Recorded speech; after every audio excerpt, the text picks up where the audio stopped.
Hace 150 millones de años, si hubieras caminado por lo que hoy es Estados Unidos, no habrías escuchado el rugido de un Tyrannosaurus.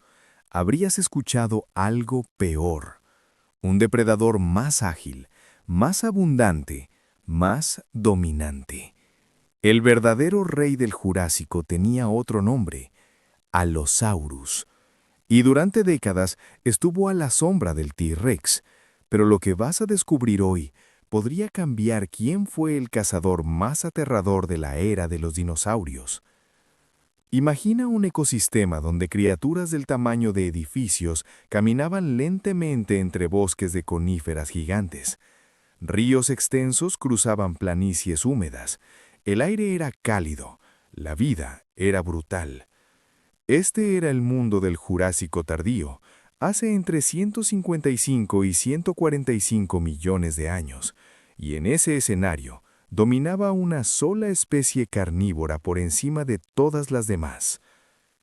El Allosaurus no era el más grande que haya existido, no era el más pesado, pero sí era el más eficiente en su tiempo. Medía entre 8 y 10 metros de largo y podía pesar hasta 2 toneladas. Su cuerpo era largo, atlético, construido para la movilidad. Sus patas traseras eran poderosas. Sus brazos, aunque más pequeños que un humano adulto, estaban equipados con 3 garras curvas capaces de sujetar y desgarrar. Pero lo verdaderamente inquietante estaba en su cabeza. Su cráneo no era como el de un T-Rex, era más ligero, más flexible. Tenía espacios que reducían peso pero mantenían resistencia. Esto le permitía algo extraordinario: abrir la boca en un ángulo enorme y ejecutar ataques rápidos hacia abajo, como si su mandíbula superior fuera un hacha viviente.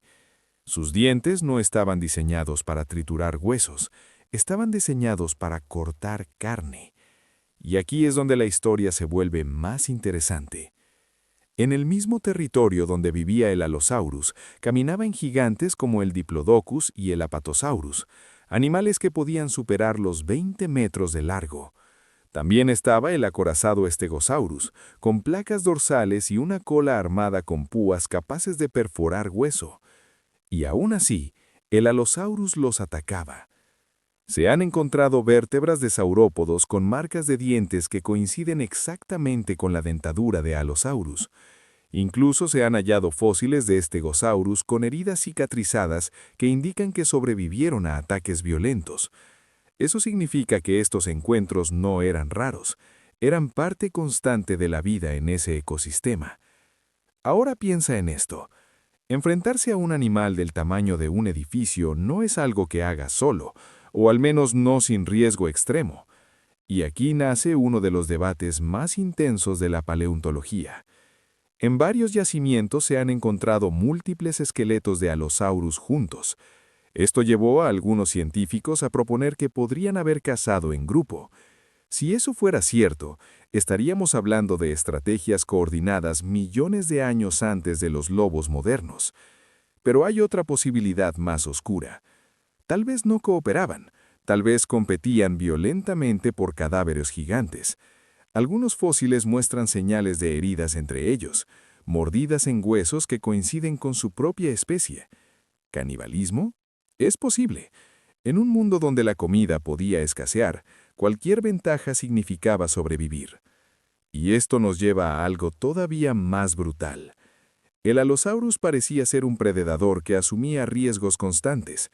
Muchos esqueletos encontrados presentan fracturas cicatrizadas, costillas rotas, huesos dañados, lesiones graves que sanaron con el tiempo.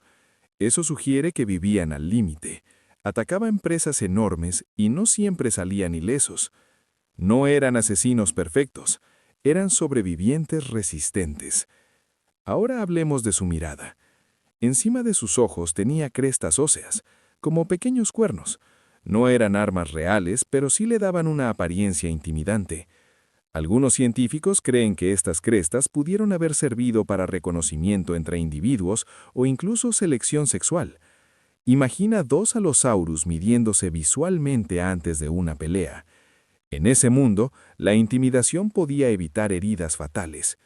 Pero aquí viene el dato que cambia todo. Si te está gustando el video, me ayudarías mucho al suscribirte, darle me gusta y compartir. Durante el Jurásico tardío, el Allosaurus no era raro, era increíblemente común. En la famosa formación Morrison, más del 70% de los fósiles de grandes terópodos pertenecen a esta especie. Eso significa que si eras un dinosaurio herbívoro en esa época, lo más probable es que el depredador que te acechara fuera un Allosaurus. No era una anomalía, era la regla. Y mientras el mundo evolucionaba, algo comenzó a cambiar. El Jurásico terminó, nuevas especies aparecieron, otros depredadores evolucionaron. Millones de años después, surgiría el legendario Tyrannosaurus Rex, mucho más grande, con una mordida devastadora capaz de triturar huesos. Pero aquí está la pregunta incómoda. ¿Es más aterrador un predador gigantesco que depende de una mordida aplastante o uno más ágil, abundante y posiblemente cooperativo que dominó su ecosistema durante millones de años? El Allosaurus gobernó por un período larguísimo.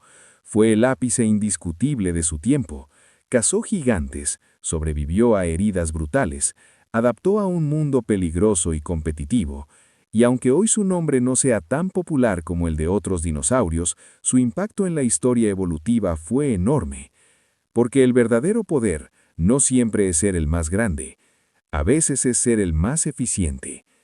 Hace 150 millones de años, si hubieras escuchado ramas romperse detrás de ti en una planicie jurásica, no habría sido el rugido de un T-Rex. Habría sido algo más rápido, más común, más cercano. El sonido del verdadero rey del Jurásico, el Allosaurus. Y ahora dime, ¿crees que realmente vivía a la sombra del T-Rex o simplemente nació en la era equivocada?